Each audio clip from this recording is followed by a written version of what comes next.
Philippe Aramontuco, je suis radiologue à Bayonne et président de l'URPS Médecins Libéraux de Nouvelle-Aquitaine. L'URPS, qu'est-ce que c'est? C'est une structure qui, en fait, pour être simple, qui a trois fonctions essentielles. La première, c'est l'organisation des soins sur le territoire et en particulier la participation à l'élaboration du projet régional de santé, qui est un projet sur 5 ans, et également le suivi de ce projet et l'évolution de ce projet.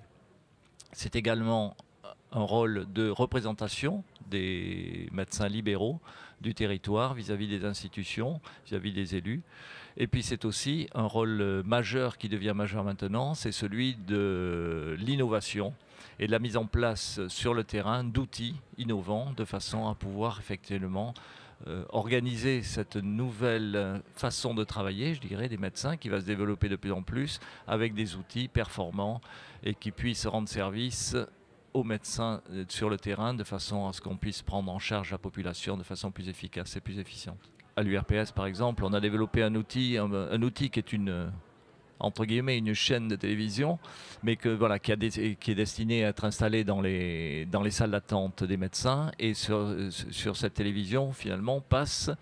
des spots d'information, de prévention, alors, et qui suit également les campagnes que ce soit de dépistage de cancer du sein, que ce soit de dépistage de la prostate, le mois sans tabac, etc.,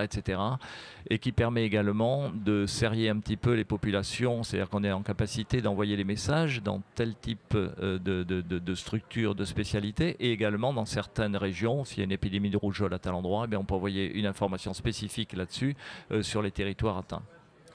Quel est votre regard sur la santé aujourd'hui ? C'est un regard de médecin avant tout, avec les difficultés que nous rencontrons. Et puis je crois qu'aujourd'hui tout le monde en est bien conscient. C'est-à-dire qu'il y a une pénurie de médecins, c'est pas une pénurie, c'est des départs à la retraite qui sont naturels, qui étaient anticipés, mais qu'on n'a finalement pas anticipés, mais qui étaient prévus. Et puis aujourd'hui, on se retrouve avec une population de départ qui est supérieure à la population des gens qui arrivent. Alors ça va durer, c'est déjà très difficile aujourd'hui, ça va,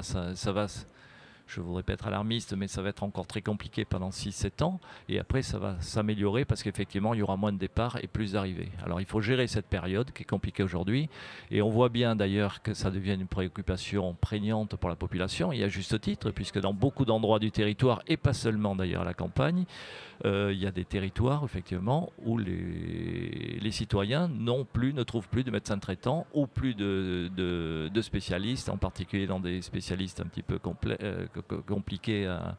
c'est l'ophtalmo, la dermato et la gynéco, voilà, où effectivement les patientes ont du mal à trouver un gynécologue qui parte à la retraite, et puis il n'y a pas de remplaçant, et puis les gens ne prennent plus de nouveaux patients. Alors ça, c'est une grosse difficulté, et à tel point que c'est devenu finalement le sujet premier pratiquement des préoccupations des Français, c'est-à-dire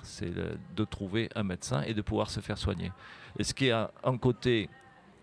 entre guillemets intéressant, c'est que pour le coup là ça motive beaucoup les élus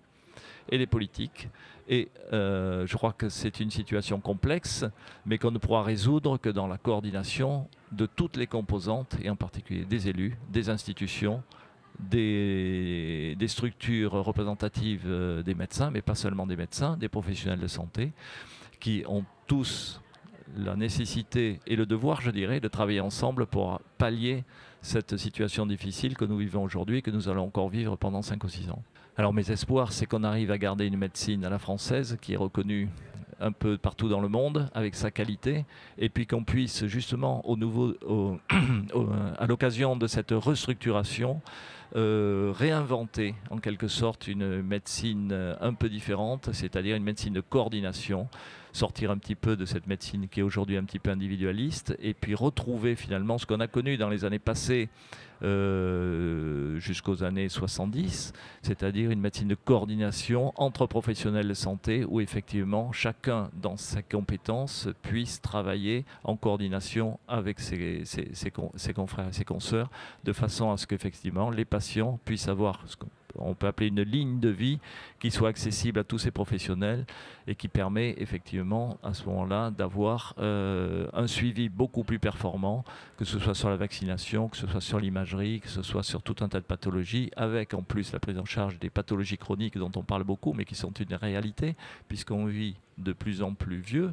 Mais l'idée dans cette médecine que j'appelle de mes souhaits, c'est qu'on vive de plus en plus vieux, mais surtout en bonne santé.